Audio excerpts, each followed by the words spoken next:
Okay,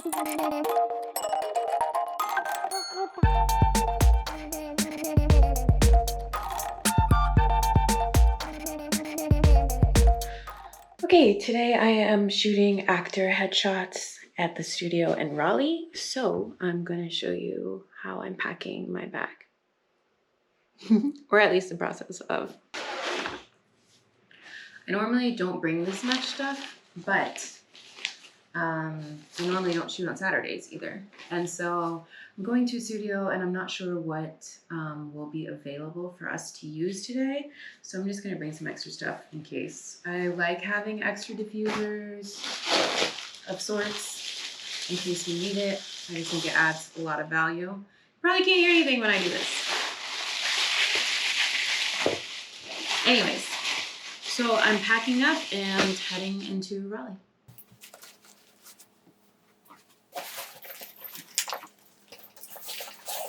Okay, so we just got here. We're gonna start setting up. I'll show you what we are working with. We can set the backdrop in here, so we'll have one scene in this room, and then we have some natural light to utilize. We will make some decisions once I see what outfits that she has brought. And I'm gonna go grab the rest of the stuff from the car. So normally when I'm working with an actor, I am meeting them for the first time. So I found it really helpful to actually send out a questionnaire before the session so I can learn a little bit more about them, about their background in acting and what they're looking for in these headshots so that I can figure out what shots are important to get, how the lighting will really be beneficial for the types of characters that they're trying to portray, and just kind of being able to prepare what I think the best setups are for them.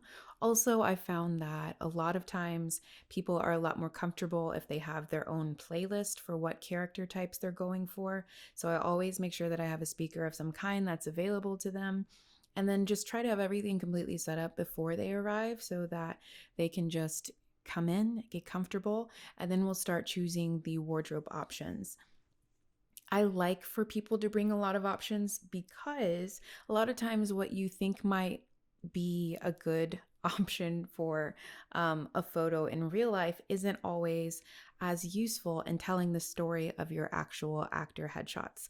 Also, just depending on lighting and backgrounds, sometimes it's better to have more options just so that colors don't clash or anything like that. So I encourage people to bring as many options as they can. I changed my mind so that I can use the natural light over here for the yellow so that it just optimal brightness, and then we can do more dramatic on that side. So after we talk through wardrobe and figure out what to wear in what shots, then we go ahead and start getting test shots in. The purpose of test shots is just to get comfortable. A lot of times people can come in nervous and just have a little bit of nervous tension moving around. Just finding different pose options usually helps to kind of wiggle that out.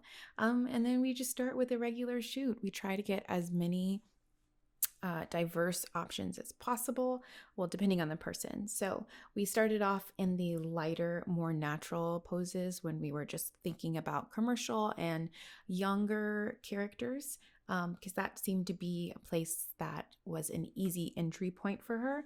And then we moved on to the more dramatic characters and dramatic lighting, and just tried to capture as much of her essence as possible. One thing that I will always have in a shoot now is a stool, which has been really helpful for me, especially because I'm not the tallest person in the world. And a lot of the guys, especially, are way taller than I am able to be. And it's been helpful just to have the option of getting height on people to make sure that they don't have to be sitting down if that's not useful for them. Some people like to be more comfortable in a chair. So I try to give them both options and just see what works out best. The biggest thing that I can recommend to an actor is just preparation, making sure that you know what you actually need going into a shoot, and just remembering that any headshot session is just like an extension of acting class because you're trying to capture all of these characters that you're hopefully going to be able to play. And then after that, we just leave things the way that we found them. I'm going to show you guys a couple of the options that we went through for her headshots. You see, we have about 4 or 5 different wardrobe options and background choices, and then we narrowed down which were going to be the most useful for her. And here are some of the final results. I hope you enjoy and let me know if you have any questions.